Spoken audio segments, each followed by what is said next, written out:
प्रदेश उत्तर प्रदेश में आपके साथ मैं हूं श्वेता एस त्रिपाठी। यूपी में एनआरएचएम में हुई संविदा कर्मियों की भर्ती के मामले में एक बड़ी कार्रवाई हुई है। शाहजहांपुर के सीएमओ उमेश सिंह यादव को सस्पेंड किया गया है। साथ ही संत कबीर नगर के डॉक्टर कृष्ण कुमार चौधरी, वहीद अल हक, शिव ओम, प्रदीप कुमार जैन को भी निलंबित कर दिया गया है। तो बड़ी कार्रवाई एनआरएचएम घोटाले मामले में। इस मामले में शाहजहांपुर के सीएमओ उमेश सिंह यादव को सस्पेंड किया गया है, तो वहीं संत कबीर नगर के डॉक्टर कृष्ण कुमार चौधरी, वहीद उल हक, शिव ओम, प्रदीप कुमार जैन को निलंबित किया गया है।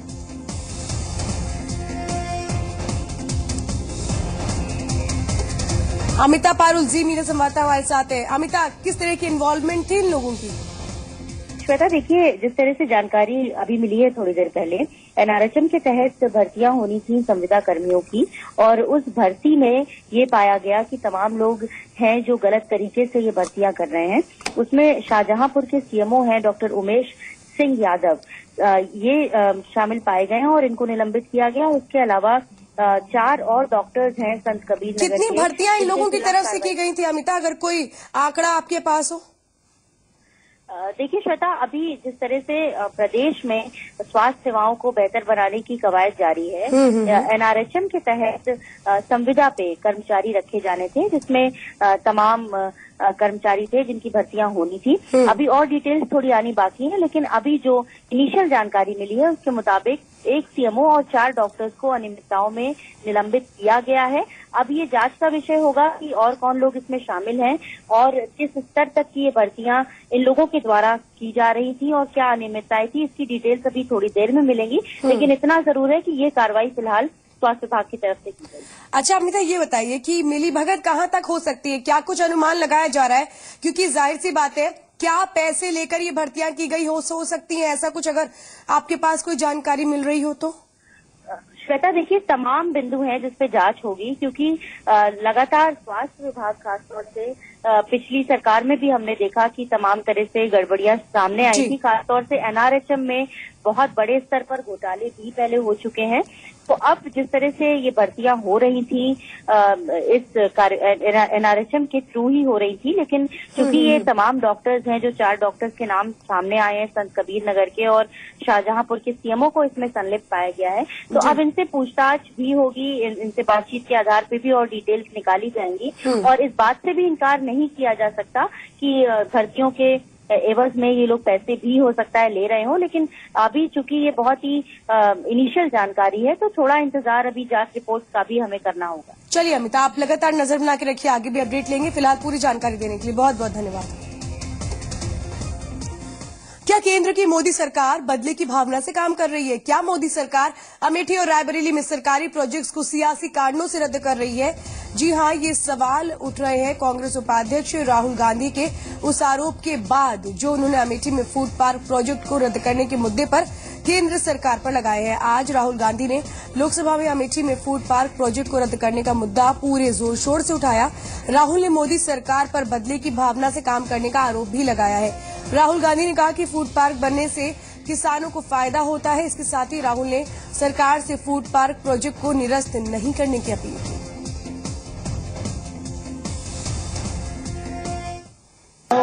प्रधानमंत्री जी आए अमेठी में, 52 मिनट का भाषण किया प्रधानमंत्री जी ने। 52 मिनट का भाषण किया और उन्होंने भाषण में एक अच्छी बात कही। भाषण में उन्होंने एक अच्छी बात कही जो उस समय मुझे अच्छी लगी थी। उन्होंने कहा कि मैं यहाँ बदले की राजनीति करने नहीं आया हूँ, मैं बदलाव की राजनीति करने आया हूँ। राजनेताओं के पास अपना वायदा ही होता है, और सबसे जरूरी वायदा हिंदुस्तान में प्रधानमंत्री जी का होता है। प्रधानमंत्री जी ने किसानों से वायदा किया, मजदूरों से वायदा किया कि वो बदले की राजनीति नहीं करेंगे, मगर वो हुआ है। फूड पार्क को कैंसिल किया गया है।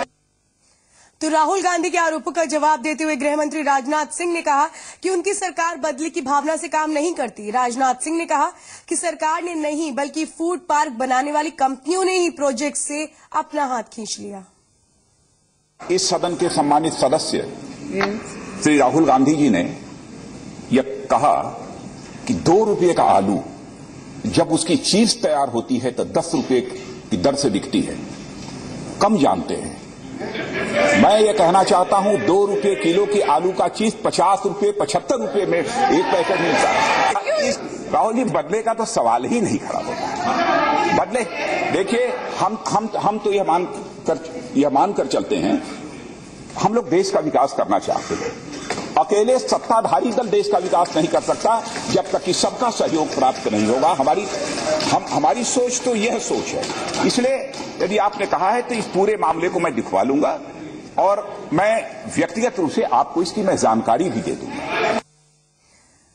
तो वहीं केंद्रीय मानव संसाधन मंत्री और अमेठी से राहुल गांधी के खिलाफ चुनाव लड़ चुकी स्मृति ईरानी ने भी पलटवार करते हुए कहा कि गांधी परिवार ने अमेठी के लिए कुछ नहीं किया, फूड पार्क का सिर्फ शिलान्यास करके छोड़ दिया। ऊंचाहार तक ट्रेन जाएगी, इसका वादा कांग्रेस परिवार की 3 पुश्तें अमेठी की जनता से कर चुकी थी। आज तक वो काम नहीं हुआ था, लेकिन जब से हमारी सरकार आई है तब से रेल का ये काम न सिर्फ शुरू हुआ है बल्कि तेज गति से आगे बढ़ रहा है। संसदीय क्षेत्र में वर्षों से गांधी परिवार का राज रहा है। वो क्षेत्र आज भी जब कराहता है, जब चुनौती का सामना करता है, तो जब से मुझे दायित्व मिला है तब से हमारे कार्यकर्ता वहां पर हर चुनौती का सामना करने के लिए पहुंचते। तो इधर यूपी के कैबिनेट मंत्री राजेंद्र चौधरी ने भी केंद्र सरकार को घेरा है। राजेंद्र चौधरी ने आरोप लगाया कि केंद्र सरकार यूपी का विकास नहीं चाहती। सिर्फ फूड पार्क ही नहीं, कई और योजनाओं पर भी केंद्र सरकार का ऐसा ही रुख है। सिर्फ सुल्तानपुर के फूड पार्क का ही मामला नहीं है। 1 साल से बीजेपी की दिल्ली की सरकार और 71 उनके सांसद जो उत्तर प्रदेश से जीत कर गए हैं, जिनकी संख्या के आधार पर केंद्र में बीजेपी की सरकार बनी हुई है, और 1 दर्जन केंद्र के मंत्री भारतीय जनता पार्टी की जो केंद्र की सरकार है उसमें है। उत्तर प्रदेश से है 1 दर्जन। लेकिन उत्तर प्रदेश के विकास के प्रति वो अपने संवैधानिक उत्तरदायित्व का कोई निर्वहन नहीं कर रहे हैं। ये 1 साल में उत्तर प्रदेश की जनता जान चुकी है। तो आपको बता दें कि कुछ दिन पहले ही जी संगम की टीम ने फूड पार्क के उस इलाके का जायजा लिया था जहां ये प्रोजेक्ट बनना था। जी मीडिया संवाददाता विवेक तिवारी अमेठी में उस जगह पर पहुंचे थे जहां इस प्रोजेक्ट की नींव रखी गई थी। अब वहां पर सन्नाटा पसरा हुआ है। क्या है उस जगह की स्थिति, देखिए इस ग्राउंड रिपोर्ट में। इस वक्त हम जिस जमीन के ऊपर खड़े हैं वो मेगा फ्रूट पार्क के लिए अलॉट की गई थी। यूपीएसआईडीसी ने आदित्य बिरला ग्रुप को दिया था और राहुल गांधी ने इसका इनॉग्रेशन अक्टूबर 2013 में किया था, लेकिन तब से लेकर अब तक कोई ईंट भी इस पर नहीं रखी गई। और इस पूरे पार्क के प्रोजेक्ट को मौजूदा नरेंद्र मोदी की सरकार ने कैंसिल कर दिया है। हमारे साथ तमाम लोग हैं इस इलाके के, इनसे बात करते हैं, समझते हैं कि क्या उनका कहना है इस पूरे, अगर ये पार्क बन जाता, फ्रूट पार्क बन जाता, तो उन्हें कौन सी सहूलियतें होती और नहीं बनने से अगर उनको कोई दिक्कत है। पहले तो हम इस बच्चे से पूछेंगे, बेटा ये बताओ, तुम बता रहे थे कि वहां पर बोर्ड लगा था, क्या लिखा था उसमें और क्या था? उसमें मेगा फूड कंपनी के बारे में लिखा था और राहुल गांधी का फोटो था। तो वो उखाड़ ले गए? हाँ, वो उखाड़ ले गए। अच्छा, आप ये बताएं कि ये फ्रूट पार्क यहाँ पर बनना था, राहुल गांधी ने बड़े अरमान से यहाँ पर शिलान्यास भी किया था, लेकिन अब ये खबर आ रही है कि जो मौजूदा सरकार है केंद्र की, उसने इसको रद्द कर दिया। आपको लगता है कि ये कैसा फैसला है? ये गलत फैसला है। यहाँ जमीन लिया है, यहाँ का रोजगार लोगों को मिलता है, जिनकी जमीन गई है, जमीन भी चली गई, रोजगार भी नहीं मिल रहा है। अच्छा, आपको अफसोस है कि मतलब बन जाता तो थोड़ी बेहतरी होती है। तो मजदूरी मिलती, किसी को मिलती तो कुछ। ये अनुमान था कि तकरीबन 40,000 किसानों को और लोगों को यहाँ पर रोजगार मिल जाता। तो ये है, ज्यादातर लोग जो आसपास के हैं वो ये कह रहे हैं कि अगर यहाँ पर वो पार्क लग जाता, फ्रूट पार्क, तो शायद इस इलाके की और बेहतरी होती। अक्टूबर 2013 में इस जमीन पर मेगा फूड पार्क की नींव खुद राहुल गांधी ने रखी थी।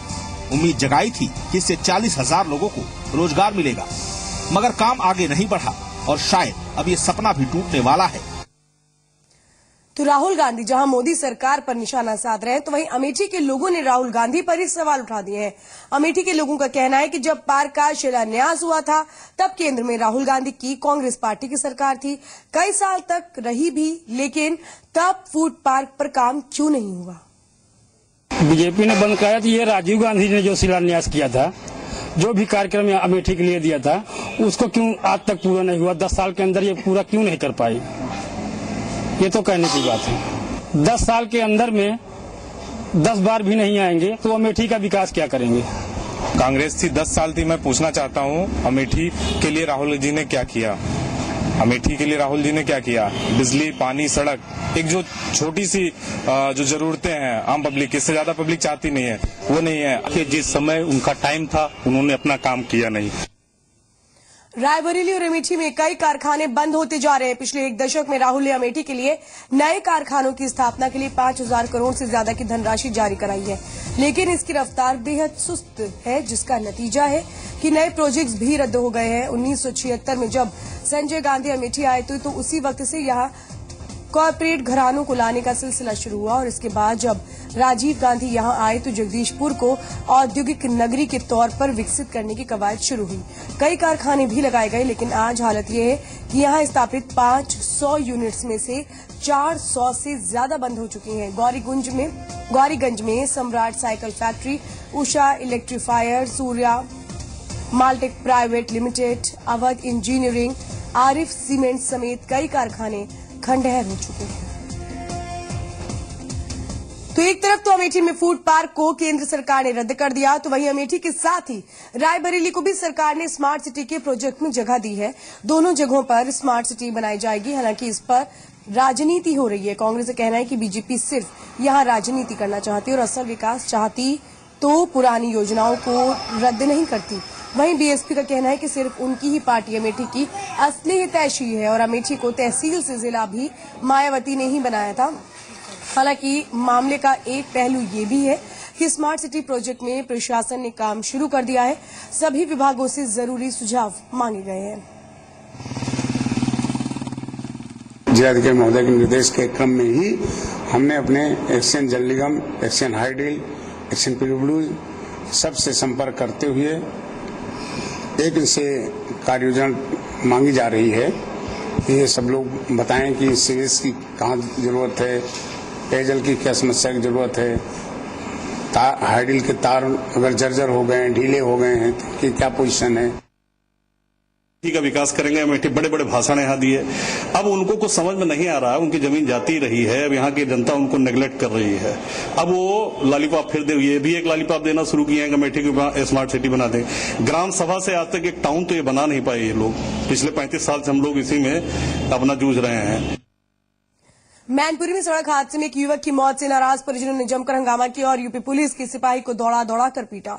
लोगों का आरोप था कि पुलिस ने घायल युवक को अस्पताल पहुंचाने में लापरवाही बरती है और इलाज में देरी के चलते युवक की रास्ते में ही मौत हो गई। मामला यहां के बिचमा थाने का है। मैनपुरी अलीगंज रास्ते पर ट्रक और बाइक की टक्कर में अलीपुर नदरला गांव का रहने वाला नाजिर नाम का युवक घायल हो गया था। मौके पर पहुंची पुलिस घायल नाजिर को लेकर जिला अस्पताल पहुंची, लेकिन रास्ते में ही उसने दम तोड़ दिया।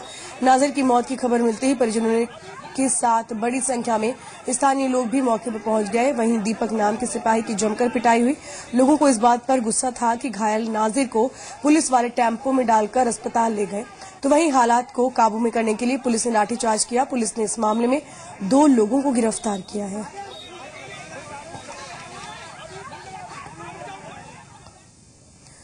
अपना दल के दफ्तर को लेकर जारी झगड़े में सांसद अनुप्रिया पटेल ने पुलिस महानिदेशक को चिट्ठी लिखकर दफ्तर का ताला तोड़ने वाले के खिलाफ केस दर्ज करने की मांग की। अनुप्रिया ने आरोप लगाया कि अजय पटेल, आनंद, हीराराम, मान पटेल, राजाराम पटेल और प्रेमचंद्र आर्य के साथ 7 से 8 अज्ञात लोगों ने आज पार्टी कार्यालय का ताला तोड़ा और कार्यालय में घुसकर चुनाव आयोग से संबंधित महत्वपूर्ण एवं गोपनीय दस्तावेज अपने साथ ले गए। अनुप्रिया ने पुलिस दफ्तर में फिर से सील लगाने की मांग की है।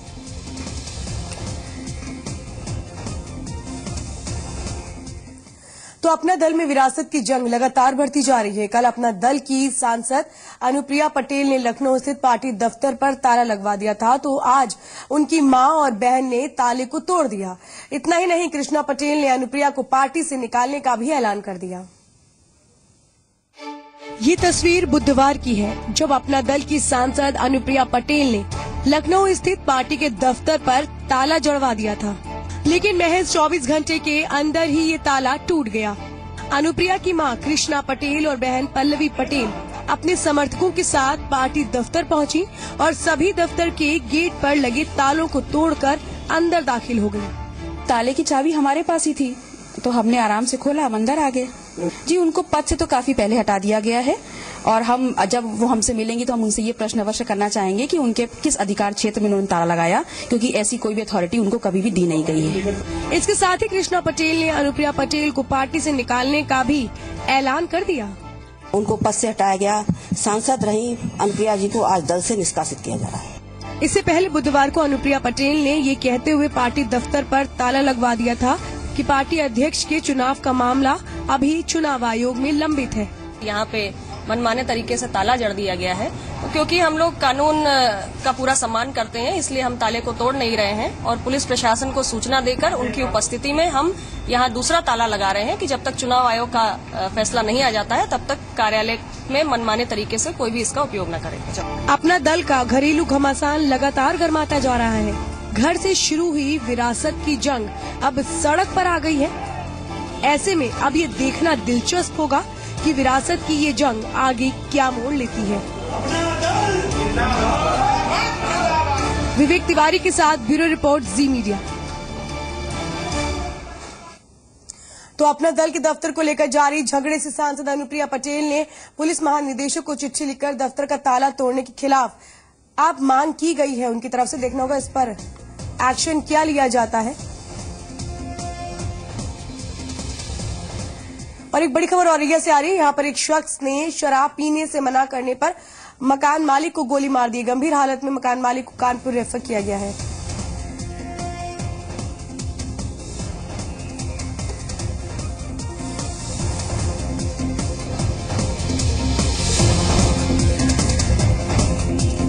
बड़ी खबर औरैया से आ रही है, जहां पर एक शख्स ने शराब पीने से मना करने पर मकान मालिक को गोली मार दी। गंभीर हालत में मकान मालिक को कानपुर रेफर किया गया है। फायर स्टेशन के पास की वारदात बताया जा रहा है कि जबरदस्ती शराब पिलाने की कोशिश कर रहा था इस शख्स का मकान मालिक, और जिसके चलते इसने मकान मालिक को गोली मार दी।